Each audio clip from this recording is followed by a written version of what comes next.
Hi friends, welcome back to my channel. If you're new here, my name is Heidi and today we are going to be choosing our April TBR reads. I cannot believe we are already in April, guys. Where is the year going? I feel like now that I'm officially doing TBR jars and like having to plan these videos in advance, I just am so much more aware of time passing. If I weren't planning an April video, I would still be like in a March mindset, but now I'm automatically shifting into my April mindset, and also it's helping me pace out. Like I only have a week left of March at the point of filming this, so we need to kind of move quickly on my March TBR reads that I still haven't hit yet. I don't know. I think these videos actually give me a better appreciation of how much time is passing. I think they're actually making me a better reader. Even if I'm not hitting all the TBR books that I planned to read in a month, I'm definitely more aware of how much time is passing and how much I need to be reading in that time period. So if you're anything like me and you're a massive mood reader, I highly recommend doing a TBR jar. Not only are these my favorite videos to film, but they're also a really great way to hold yourself accountable and kind of maybe break out of a reading slump. You don't have to do the work. The TBR jar chooses for you. And it's also another reason why I love these videos, is because like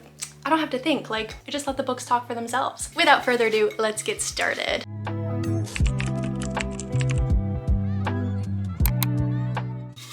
I always try to give the jar a good shake. So rules will be staying the same from past videos. I will choose 4 prompts from the TBR jar and pick from my TBR cart. And then I also will choose 2 books at random from my 25 and 2025 priority reading list, which you can't see it, it's on this top shelf here. But I always try to pick 2 books from that because ultimately I have to read 25 of those books before the end of the year. So about 2 books a month. That gives us about 6 books to read each month on top of mood reads and my 3 book club reads. So pretty hefty list, but I always look forward to what the prompts pull because my favorite books of the year so far have actually been like TBR jar prompts. So I think we're really on to something here. Okay, shifting you over a little bit so you can see my cart a little bit better. I'm not going to be picking any of these books here because these are still related to my March TBR, and some of these are ARC reads that I have to read, so I already kind of know the timeline that I have on that. But let's go with a book that scares me. My first thought is that this would be a thriller, but actually I feel like it can also apply to a book that maybe I've been avoiding. A good option for this, oh my gosh. You know, it's a problem when your cart is so full you can't get the books out. The Atlas 6. This is a book I am seeing such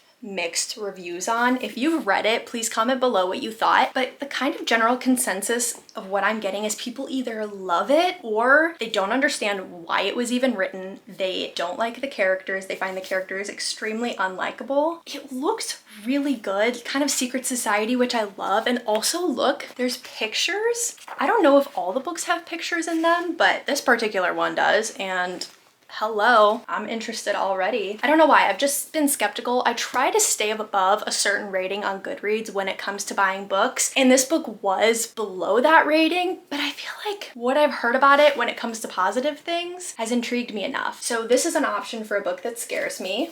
Another book that scares me is Flock. Not necessarily this book in particular, but the second book I believe is Exodus. It was trending for a while on TikTok where everybody was like bawling their eyes out reading Exodus, and I bought Exodus and then I realized it was the second book in a series. It looks like the Ravenhood series. So this is another one where I have to read this before I can get to that one. So I guess this isn't necessarily a book that scares me, but it is a series I'm excited for, but I'm a little nervous for. I'm gonna turn the card around to see if there's any, oh. Before I turn it, Credence. I'm so scared. If you've read this, I don't know if this is the video to choose this book, to be quite honest with you. I might just do like a month where I only read, like maybe like Smutty September, where I can only pick smut books for my TBR. I don't know if this is the book that I want to go into April reading. We'll put it on the pile just in case. Okay, let's see if there are any other books that scare me. Not really, actually. I think these are the 2 main options of books that I would have picked for this particular prompt. Between Atlas 6 and Credence, I think I'm gonna go with Atlas 6. I'm in kind of like, I don't know if this is considered fantasy, but the secret society and kind of the challenge that they're going through seems so interesting. So each decade, only the 6 most uniquely talented magicians are selected to earn a place in the Alexandrian Society, the foremost secret society in the world. The chosen will secure a life of power, prestige beyond their wildest dreams. It kind of feels like getting initiated in the Illuminati. But at what cost? Each of the 6 newest recruits has their reasons for accepting the society's elusive invitation, even if it means growing closer than they could have imagined to the most dangerous enemies. Yeah, this seems pretty good. It's one that I think I kind of want to go into blind, so I'm not going to do too much more research beyond that, especially if you're somebody who's picky when it comes to the rating of certain books and like trying not to go below that. I'll let you know if like I think this one like should be rated higher or if it was kind of like worth the rating that it's at. Okay, prompt number 2. Oh, a male author. This is good. Ooh, okay. Is ML Rio? Don't mind me, just forgetting to take off my stickers. Oh my gosh. Usually Barnes & Noble stickers come off so easily. Okay, we'll just pretend that didn't happen. Nope, ML Rio is definitely not a man. Let's see. We will be putting Credence back for the time being. Ooh, Ready Player One. Yeah, Ernest Cline. This, I almost picked this for March. I'm glad I didn't because I wasn't in a sci-fi mood, but I just watched Mickey 17 in theaters and say what you want, I freaking loved that movie. I don't know why. I loved it. But I left the movie theater and I was like, I want to read a sci-fi book or like a futuristic kind of dystopian. And I think it's time for Ready Player One. The plots are completely different. Like I already know Ready Player One and Mickey 17, totally different. But the feel, I'm excited. Okay, I already know I'm gonna choose this one. This is a really great option, I think, for a male author. All right, we are just flying through. Let's pick prompt number 3. Ooh, okay. A travel theme is prompt number 3. There's one book that I already kind of have in mind. I don't know if it's on my cart or if it's on my TBR shelf. I do have a TBR shelf. I know. Oh, actually, it's right here. Girl Abroad by Elle Kennedy. I've never read an Elle Kennedy book, and I bumped into this girl at the bookstore maybe like 6 months ago. We just kind of like got to chatting. We were in the romance section, and I recommended the 7-Year Slip to her, and she recommended Girl Abroad to me. Have never talked to this girl since. I don't know, that was just like such a cool experience. I think like that is the beauty of bookstores. The experience of walking into a bookstore, even if you're by yourself, and then, I don't know, I'm not super extroverted, but sometimes you just like are moved to like talk to somebody about books. And I just was with this girl and we chatted for like 15 minutes about books and she highly recommended Girl Abroad to me. So the premise of this one is when 19-year-old Abby Bly gets the opportunity to study abroad for a year in London, it's the perfect chance to finally slip out from under the thumb of her beloved but overbearing retired rock star father. Ugh, must suck. She's ready to be free to discover herself, but first off, to meet the girls she's rooming with. That is, until she arrives at her gorgeous new flat to discover these roommates are actually all boys. I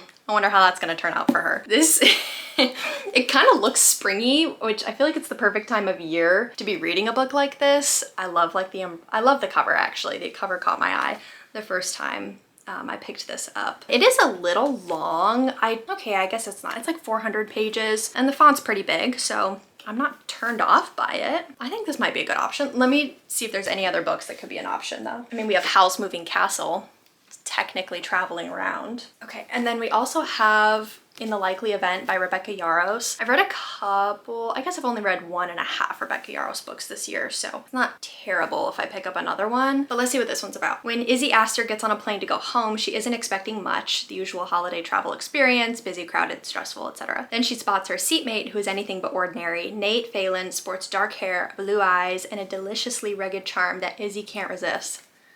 All right, just like everybody else. Their connection is undeniable. Izzy never believed in destiny before, but now she does. Just 90 seconds after takeoff, the plane goes down in the Missouri River. Their lives change, they change. Nate goes on a career in the military while Izzy finds her way into politics. Okay, I feel like it's not really like they're in the air for 90 seconds. You're not like, are you really traveling? I don't think this counts. I feel like Girl Abroad makes sense for this prompt with a travel theme because she's like studying abroad and like that just screams way more travel for me than I'm getting from In the Likely Event. So we're gonna go with Girl Abroad. All right, we are moving pretty quickly through this TBR jar. I guess that's the perks of like only choosing 4 prompts. But again, I still have to pick 2 books from my 25 and 2025 list.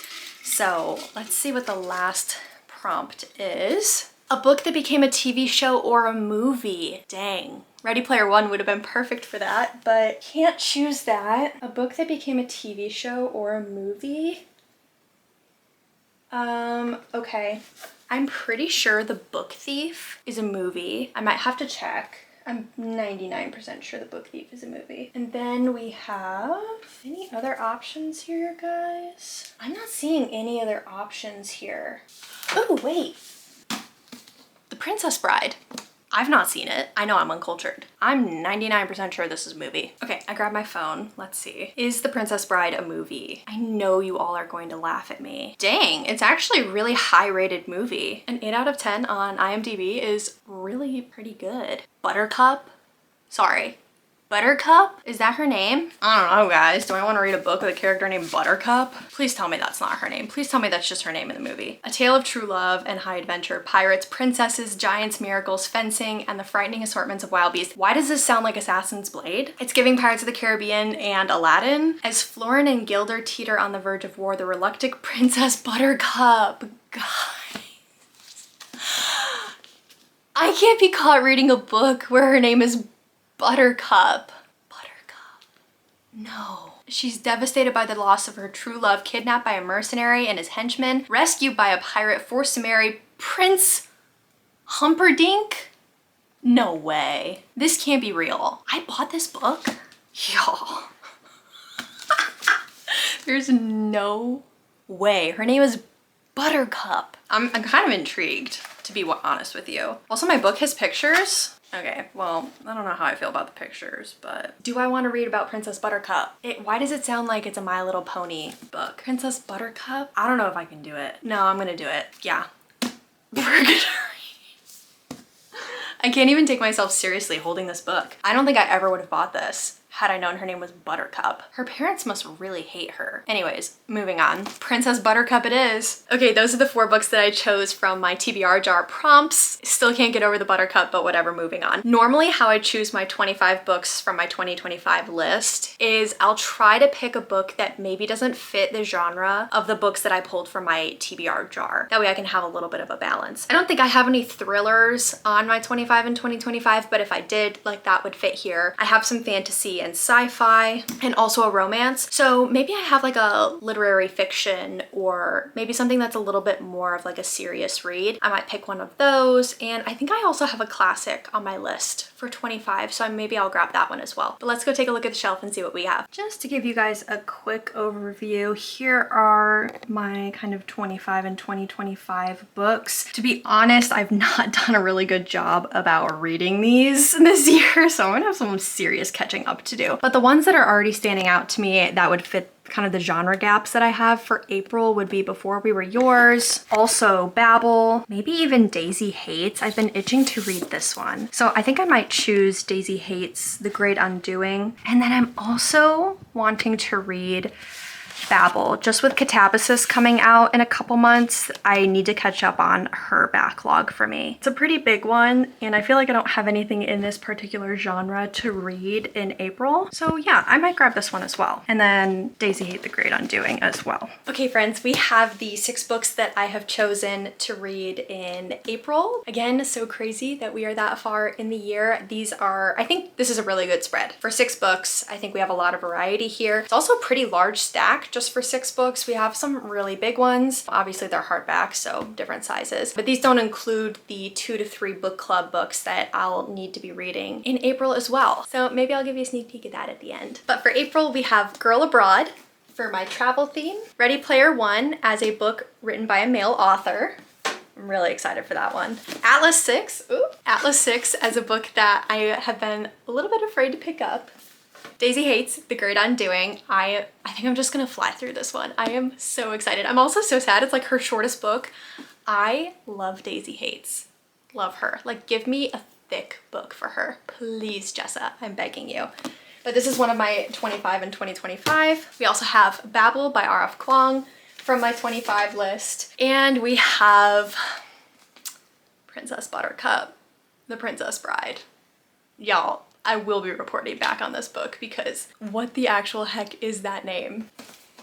And then for one of my book club reads, it does look like we're going to be reading The Paradise Problem. I've had this one for a little while. I felt like it was more of a summery spring read, so I've been saving it. And one of the girls in our book club asked if we could read this, and I was like, that actually sounds like a great plan. And then it's not officially decided yet, but my Fable book club is kind of teetering on the edge of deciding if we want to read Say You'll Remember Me by Abby Jimenez. It's released April 1st, so I think that'll give people time to read it for the duration of the month. We haven't officially decided, but I think that's kind of what the group is leaning towards as a new release, so we'll see. But if you're interested in joining my Fable, I'll make sure that it's linked below, free to join. We have about 100 girls in there now. It's just such a great community, and if you join early enough, you can still participate in the vote for what our April read will be, so hopefully we'll see you there. But that is all for today, y'all, for the April TBR jar video. That was very rapid fire, I know. No Teddy in this one, but if you want to see him, you can go back and watch my March TBR video. We'll see if he'll make an appearance for May. He got a new bone today, so I unfortunately was not able to drag him away from that to help me pick out my books. But you know what? I think we did pretty good without him. If you like this video, please don't forget to like and subscribe. It really helps out my channel as I'm trying to get a foothold here on YouTube. I've been loving long form content. I just feel like it really meshes with my personality and my talking style a little bit more, and I get so much joy seeing you all in the comments and hearing kind of your bookish experiences and your reviews on a lot of the books that I'm about to read. You've already read them. I love hearing your perspectives. This is a totally safe space, so if you don't like any of these books, let me know. I want honest reviews. I'm tired of the book community just like hyping up books for no reason. If you don't like something,